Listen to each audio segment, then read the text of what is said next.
Parlons à présent de Jiu-Jitsu, un art martial élaboré au Japon à l'époque féodale et qui a des adeptes ici en Côte d'Ivoire. Ainsi donc, ils se sont retrouvés à Koumassi pour un stage axé sur les techniques de défense à main nue.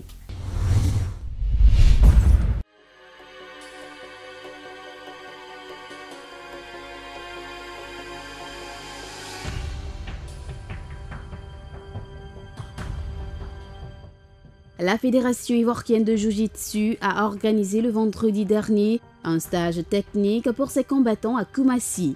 Ce stage, axé sur les techniques de défense à main nue, a été dirigé par deux experts en Jiu-Jitsu, à savoir le haut sensei Sek Abdoulaye 9e dan et le sensei Soudan Gassan 6e dan. Cela en présence du président Krizoa et du DTN Kwasi David. Aujourd'hui, ce qu'on apprend aux élèves, c'est l'évolution après ce qu'ils ont appris, avoir des techniques qui sont un peu plus supérieures que ce que les gens connaissent déjà.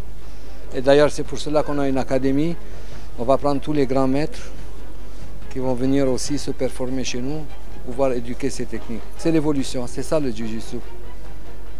Et en 2020, quand il y aura des compétitions, il faut qu'on soit vraiment, on guette les médailles d'or comme on dit. On va montrer que la Côte d'Ivoire, c'est un pays très évolué dans le Jiu-Jitsu. L'objectif était de montrer l'efficacité de la défense avec un minimum d'efforts. Ainsi, même en costume, le pratiquant du Jiu-Jitsu demeure roi dans une bagarre. Le but de ce stage d'aujourd'hui, c'est pour élever le niveau de nos combattants. Surtout pour ceux qui s'occupent de la défense.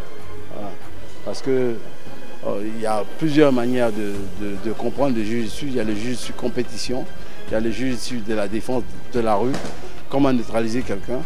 Donc aujourd'hui, on a parlé de Jiu-Jitsu de la rue, c'est-à-dire en cas de bagarre de rue, comment neutraliser quelqu'un plus facilement. Kwasi Oriane, médaillée d'argent du 5e championnat d'Afrique de Jiu-Jitsu à Johannesburg, s'est dit satisfaite de ce stage et a invité les jeunes filles à la pratique de cette discipline. Je trouve d'abord que la formation est déjà bien parce qu'elle a été dirigée par les grands maîtres et surtout les co-créateurs en Côte d'Ivoire. Donc je trouve que ça a été pour moi une source de connaissances que j'ai beaucoup appris ici et ça va beaucoup m'apporter dans les prochains championnats à venir. J'aimerais inciter la jeunesse ivoirienne, c'est-à-dire en particulier les femmes, de venir pratiquer le sport, vu que le sport est bon pour la santé, ça nous permet de nous défendre lorsqu'il y a des attaques et tout ça. Donc j'aimerais inciter la jeunesse ivoirienne à venir pratiquer le sport parce que grâce au sport, moi personnellement, j'arrive à me défendre en cas de vol et tout. Le président Krizoa a profité de l'occasion pour donner les objectifs de sa fédération.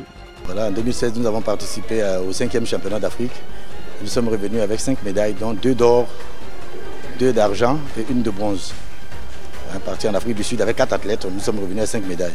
Et donc cette année, en 2017, nous voulons confirmer notre position au niveau africain et maintenant essayer de tutoyer le niveau international avec le championnat du monde. Donc on a 2 compétitions phares cette année, le championnat d'Afrique et le championnat du monde. Voilà, le championnat d'Afrique va se dérouler à l'île Maurice et le championnat du monde en Grèce à Athènes. Voilà, donc déjà dans le courant de ce mois de mars, le directeur technique va essayer de faire une sélection, comme on appelle la sélection sauvage, okay, les anciens champions et les prétendants pour déjà commencer un stage. Et puis à l'issue du championnat de Côte d'Ivoire le 1er avril, nous allons sortir l'ossature véritable de l'équipe nationale et puis essayer d'affronter l'international. Avant de poursuivre, sachez que le Jiu-Jitsu, ou art de la souplesse, est le prolongement naturel de la pratique du judo basé sur la défense.